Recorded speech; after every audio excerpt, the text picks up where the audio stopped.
Ana hitung rumaksan wengi teku ayu puto ing lara puto pilai kabeh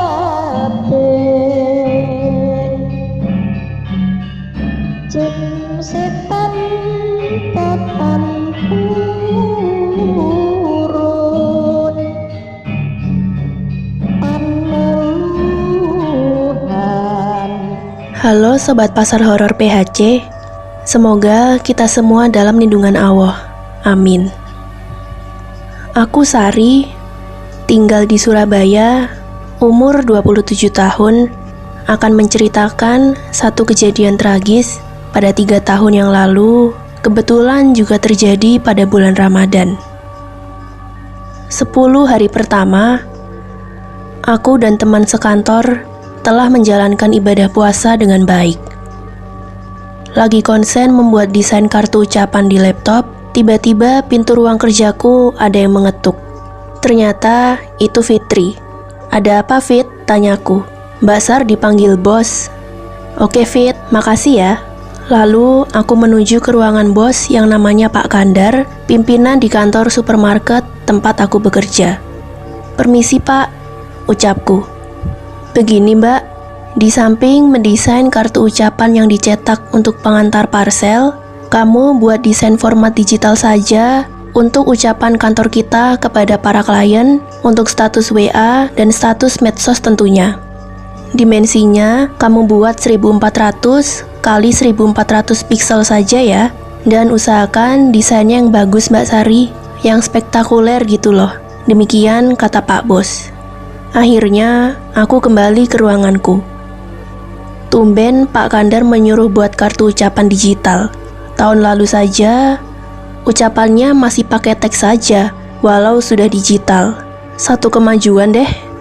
Aku di ruang ini ditemani Emma, yang juga bagian desain dan komposisi. Namun karena hari ini Emma sedang ke gerai-gerai supermarket, maka aku siang ini bekerja seorang diri. Sore sebelum jam pulang kantor, Emma sudah balik dan dia terlihat membawa 2 tas plastik. "Nih Sar, takjil buat kamu."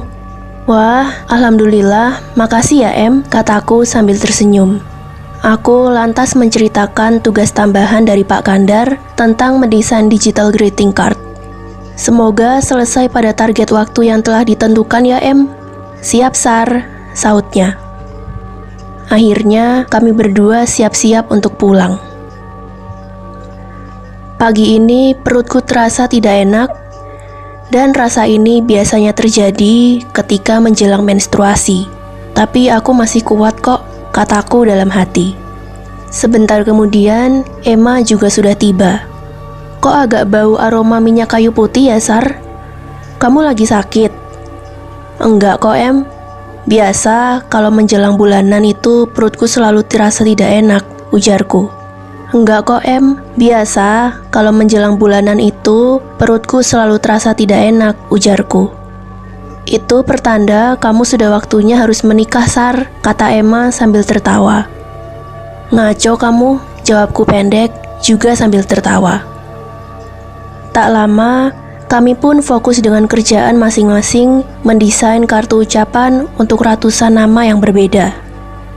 Aku berusaha cari ide untuk desain khusus yang spektakuler seperti permintaan bos kemarin. Sampai sore pun, aku belum dapat ide yang cemerlang, jadi aku dan Emma memutuskan untuk pulang.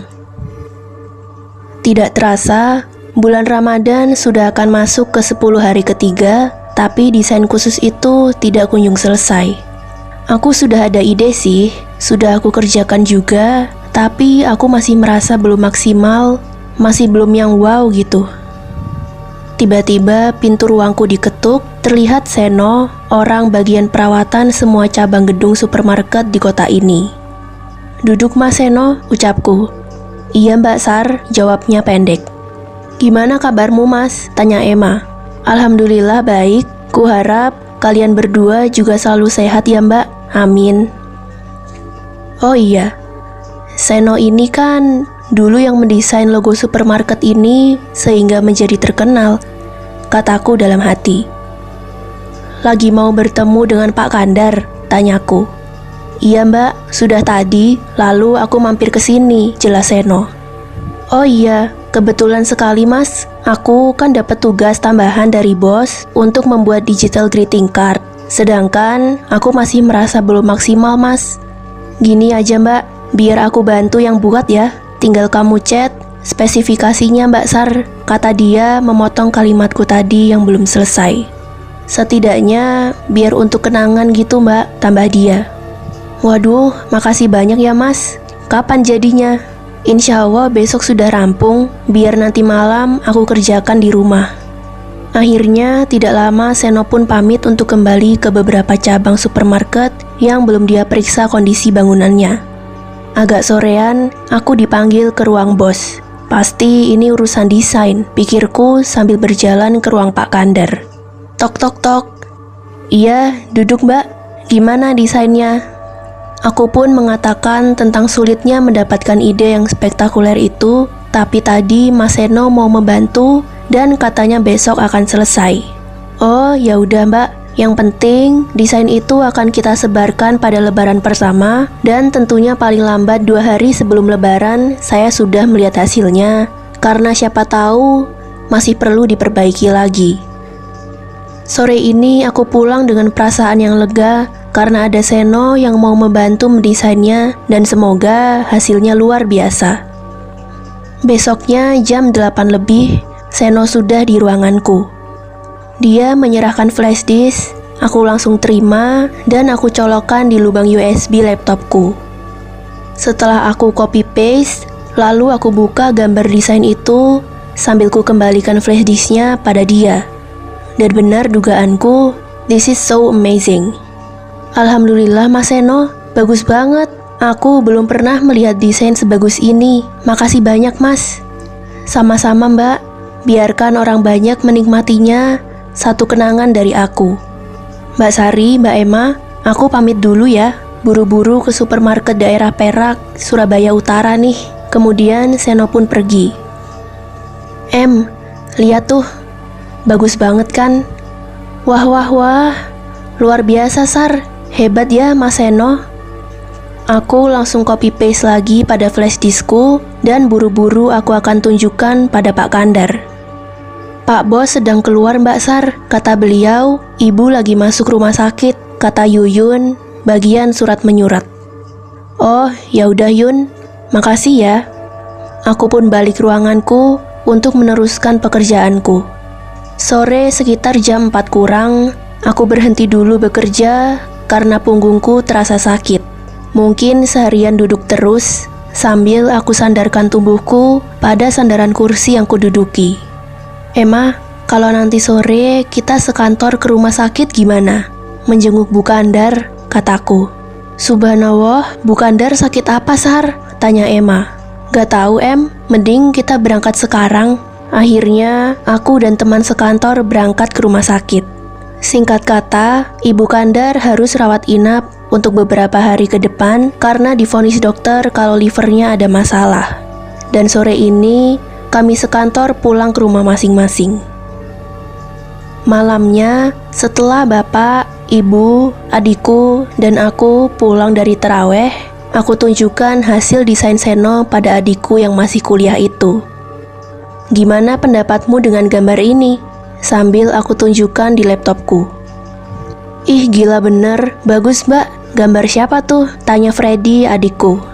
Itu hasil desain Mas Seno, teman kantor yang dulu pernah kesini. Ingat? Oh iya, inget-inget Mbak Sar. Hebat ya mas itu. Aku boleh ngopi mbak? Boleh, tapi beberapa hari setelah lebaran ya. Soalnya kan mau digunakan untuk para kliennya kantor, tempat mbak bekerja Fred. Oke mbak, lagian itu hanya kulihat sendiri kok. Ya udah, kamu kopi sendiri ya. Mbak sudah ngantuk berat nih. Laptopnya tolong dimatikan sekalian Fred. Dan aku pun perlahan menuju dunia bawah sadar. Lebaran kurang 2 hari, tapi Pak Kandar masih banyak kerjaan. Baiknya gimana ya? Atau aku tetap memaksa ke ruangannya? Mungkin saja beliau lupa. Tok-tok, pintu langsung kubuka. Pak Kandar, maaf mengganggu. Desainnya Mas Seno bisa dilihat sebentar, Pak, agar aku dan Emma segera menambahkan nama-nama klien kita. Gila, bagus banget, Mbak. Ya udah, langsung kamu siapkan untuk dikirim ke para klien dan juga untuk status semua medsos perusahaan kita. Makasih ya, Mbak. Aku pun segera kembali ke ruanganku untuk mengejar jam tayang maupun untuk yang digital greeting card. Aku yakin sore ini akan beres dan siap. Tinggal pagi setelah sholat Id, yang digital greeting card harus sudah tayang. Sore jam 4 lebih, Emma sudah kirim desain yang untuk parcel ke percetakan via email yang selanjutnya akan diambil hasil cetaknya oleh marketing masing-masing supermarket. Kerjaanku yang untuk hari pertama lebaran sudah aku kirim via email ke Siti bagian promosi kantor ini untuk ditindaklanjuti. Sore ini aku pulang dengan rasa gembira. Masuk kantor tinggal besok, lalu libur 5 hari. Lumayan bisa sebagai refreshing agar ketika masuk kerja lagi, pikiran dan tubuh menjadi segar bugar. Mbak, kalau bertemu Mas Seno, tolong tanyakan ya caranya membuat lapisan warna hingga 4 lapis, pinta Freddy. Iya, adikku yang ganteng tapi bandel, kataku sambil menjepit hidungnya dengan jariku. Mbak Sar, tadi pagi saat di kampus, aku dan satu teman sempat melihat kuntilanak. Jadi, tadi pagi setelah mengerjakan tugas, aku bermaksud ke toilet. Aku berjalan dengan Ando, jaraknya sih lumayan jauh, Mbak, dari kelasku. Setelah selesai, kami bermaksud menuju kembali ke kelas. Nah, di dekat toilet kampus itu ada semacam gudang. Aku dan Ando sudah merasa bakal ada yang tidak beres. Ternyata benar, Mbak. Antara tumpukan barang di gudang itu, ada celah sedikit, disitulah ada sosok perempuan. Karena tidak terlalu jelas, kami dekati pelan-pelan gudang tersebut dan jelaslah sudah. Satu sosok kuntilanak yang mengerikan. Pipinya berlumuran darah yang berasal dari matanya. Aku dan Ando yang sudah panik itu langsung berlari menuju depan kelas, sambil sebentar-sebentar melihat ke belakang. Siapa tahu malah menguntit, Mbak, tapi rupanya tidak ada lagi. Aku kehausan banget, Mbak. Kantin juga tutup, jadi aku putuskan pulang saja. Berarti kamu hari ini tidak puasa ya, Fred? Enggak, Mbak, hehe. Habis keringatku mengucur deras, aku kehabisan cairan loh, Mbak. Aku hanya tersenyum saja mendengar cerita adikku itu. Besoknya, pagi-pagi aku ditelepon Pak Kandar kalau hari ini masuk kerja sampai jam 12 saja. Baik, Pak. Terima kasih, kataku menutup pembicaraan telepon. Semua memang sudah beres. Aku dan semua teman sekantor diharap besok juga memasang gambar ucapan lebaran oleh Siti bagian promosi. Emma, nanti selepas dari sini kita ke rumah sakit lagi ya, menjenguk Bu Kandar. Loh Sar, Bu Kandar sudah pulang tadi pagi, beliau sudah sembuh, kata Emma. Oh iya, alhamdulillah kalau sudah sembuh, ucapku dengan rasa penuh syukur. 15 menit kemudian, pintu diketuk dari luar dan masuklah Yuyun dengan panik. Mbak Sari, Mbak Emma, Mas Seno kecelakaan. Mobilnya tertimpa baliho, Mbak. Mas Seno meninggal dunia. Yuyun menyampaikan itu sambil menangis. Bagai tersambar petir di siang bolong, aku dan Emma sampai tidak tahu harus merespon apa. Tanpa sadar, air mata terus mengalir tanpa terbendung lagi. Innalillahi wa inna ilaihi rajiun. Mas Seno, kamu kok tinggalin kami dalam keadaan seperti itu sih, Mas? Kataku dalam hati. Hujan tangis terus berderai sekantorku dan baru mulai tenang ketika Pak Kandar datang memberitahu kalau semuanya berangkat ke rumah duka. Kami nyampe di rumah almarhum, tapi kami tidak bisa melihat jenazah almarhum untuk terakhir kalinya karena setelah diotopsi langsung menuju ke pemakaman. Istri dan anak-anaknya juga mendampingi saat otopsi tadi. Dari pihak keluarga Mas Seno mengucapkan terima kasih pada rombongan kami dan mengajak untuk memanjatkan doa. Ya Allah, ampunilah dia dari dosa-dosanya dan berilah rahmat kepadanya. Selamatkanlah dia dari hal yang tidak ia sukai di alam sana. Tempatkan dia di tempat yang terbaik, yaitu surgamu. Luaskan pada kuburnya, bersihkan dia dari segala kesalahan yang telah dilakukannya semasa hidupnya. Amin ya robbal alamin. Akhirnya kami semua undur diri untuk pulang ke rumah masing-masing. Malam ini aku merasa sedih, apalagi setelah aku mengingat kata-kata almarhum yang waktu itu tanpa aku dan Emma sadari, yaitu biarkan orang banyak menikmatinya, satu kenangan dari aku. Apa itu satu pertanda atau hanya kebetulan saja, aku tidak tahu. Yang aku pahami, dia telah meninggalkan satu kenangan yang spektakuler untuk banyak orang, setidaknya untuk teman-teman kerja almarhum. Aku baru berhenti menangis ketika pintu kamarku diketuk dari luar. Mbak Sari, Mbak, masuk Fred. Adikku nampak sedikit terkejut melihat mataku sembab. Ada apa Mbak? Kamu kok sedih sih Mbak? Aku pun kembali tidak mampu menahan air mata ini. Fred, pertanyaanmu untuk Mas Seno kemarin, biarlah hanya Tuhan yang tahu. Siang ini, Mas Seno meninggal dunia. Ya udah Mbak, nggak apa-apa. Jangan sedih Mbak. Kamu mending di rumah saja ya Mbak. Aku mau traweh dulu.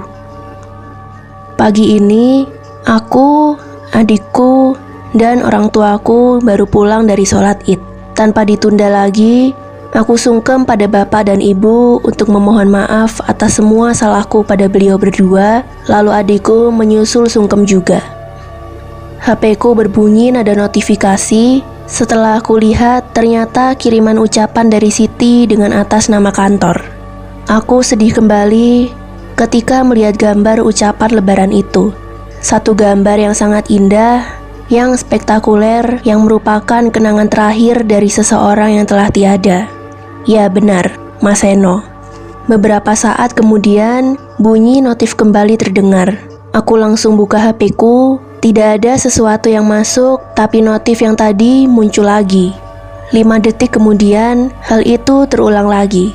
Aku menjadi sadar bahwa notif itu sesungguhnya dari Mas Seno. Mungkin dia mau pamit pergi untuk menghadap sang Khalik. Iya Mas, pergilah dengan tenang dan damai. Tempuhlah satu perjalanan baru di alam sana. Amin. Kira-kira selang 20 menit Emma chat. Mengatakan bahwa ada keanehan di HP-nya, ada notif berkali-kali, tapi tidak ada apa-apa yang masuk. Lalu aku balas chat, iya Emma, aku tadi juga mengalami hal yang sama. Tidak ada yang aneh, HP-mu juga tidak error. Itu Mas Seno pamitan pada kamu untuk yang terakhir kalinya. Iya Sar, aku sebenarnya berpikir seperti itu juga. Hal ini yang mengingatkan kita agar selalu baik dan perhatian kepada sesama makhluk hidup. Mumpung masih bisa bernafas, mumpung masih bisa minta maaf atas kesalahan diri kita kepada orang lain. Kesadaran yang tinggi itu yang sebenarnya dibutuhkan oleh setiap manusia untuk menggapai hidup yang damai. Sampai di sini kisahnya sobat. See you on the next story. Bye.